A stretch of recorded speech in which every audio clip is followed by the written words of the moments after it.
ಇಡೀ ರಾಜ್ಯದ ಚಿತ್ತ ಇವತ್ತು ಚಿತ್ತಾಪುರದತ್ತ ಅನ್ನುವಂಗಾಗಿದೆ. ಯಾಕಂತ ಹೇಳಿದ್ರೆ ಪಥಸಂಚಲನದ ಭವಿಷ್ಯ ಇವತ್ತು ಹೊರ ಬೀಳುತ್ತೆ. ಕಲಬುರಗಿ ಹೈಕೋರ್ಟ್ನತ್ತ ಇಡೀ ರಾಜ್ಯದ ಚಿತ್ತ ಇದೆ.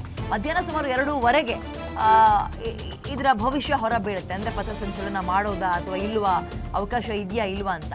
RSSನವ್ರು ಹೋಗಿದ್ರಲ್ಲ ನಮ್ಗೆ ಅವಕಾಶ ಮಾಡಿಕೊಡ್ಬೇಕು ಅಂತ. ಹಾಗಾಗಿ RSS ಅರ್ಜಿ ಹಾಕಿದ ಬೆನ್ನಲ್ಲೇ 5 ಸಂಘಟನೆಗಳು ಕೂಡ ಮನವಿ ಮಾಡಿದ್ವು. ಅದರಲ್ಲಿ ಭೀಮ್ ಆರ್ಮಿಯೂ ಇತ್ತು, ದಲಿತ್ ಪ್ಯಾಂಥರ್ಸ್ ಆಗಿರ್ಬೋದು, ಕ್ರಿಶ್ಚಿಯನ್ ಕುರುಬ ಸಮುದಾಯದಿಂದ ಅರ್ಜಿ ಸಲ್ಲಿಕೆ ಆಗಿತ್ತು, ನಮಗೂ ಅವಕಾಶ ಮಾಡಿಕೊಡಿ ಅಂತ. ಸೊ ನವೆಂಬರ್ 2ಕ್ಕೆ ಚಿತ್ತಾಪುರದಲ್ಲಿ ಪಥಸಂಚಲನಕ್ಕೆ ಸಜ್ಜು ಒಂದು ಕಡೆ, ಮತ್ತೊಂದು ಕಡೆ ಒಬ್ಬೊಬ್ಬರಿಗೆ ಒಂದೊಂದು ದಿನ ಅನುಮತಿ ಏನಾದರೂ ಸಿಗುತ್ತಾ ಅಥವಾ ಎಲ್ರಿಗೂ ಒಂದೇ ದಿನ ಅವಕಾಶ ಮಾಡಿಕೊಡುತ್ತಾ ಹೈಕೋರ್ಟ್? ಎಲ್ರಿಗೂ ಒಂದೇ ದಿನ ಅವಕಾಶ ಮಾಡಿಕೊಡುತ್ತೆ ಅಂದರೆ ಅಲ್ಲಿನ ಭಾಗದ ಪೊಲೀಸರು ಅವತ್ತು ಹೋದ್ರು ಅಂತ ಅರ್ಥ. ಹೈರಾಣಾಗಿ ಹೋಗ್ಬಿಡ್ತಾರೆ.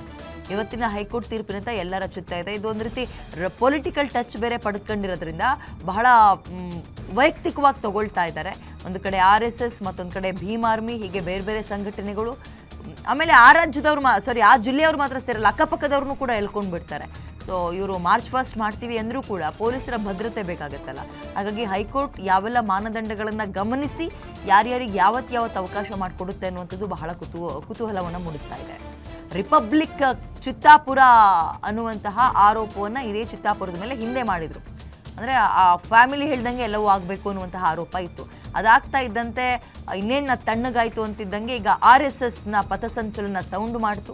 ಅದ್ರ ಬೆನ್ನಲ್ಲೇ RSS ಮಾತ್ರ ಅಲ್ಲ, ನಮಗೂ ಅವಕಾಶ ಮಾಡಿಕೊಡಿ, ನಾವು ಮಾರ್ಚ್ 1 ಮಾಡಬೇಕು ಅಂತ ಈಗ ಬೇರೆ ಬೇರೆ ಸಂಘಟನೆಗಳು ಕೂಡ ಕೇಳ್ತಾ ಇದ್ದಾರೆ. ಹಾಗಾಗಿ ಈಗ ಕೋರ್ಟ್ ಮೆಟ್ಟಿಲೇರಿದೆ. ಕೋರ್ಟ್ ಏನು ತೀರ್ಪನ್ನು ಕೊಡುತ್ತೆ, ಮಧ್ಯಾಹ್ನ ಏನು ಆದೇಶವನ್ನು ಹೊರಡಿಸುತ್ತೆ ಅನ್ನುವಂಥದ್ದು ಬಹಳ ಕುತೂಹಲ ಮೂಡಿಸ್ತಾ ಇದೆ.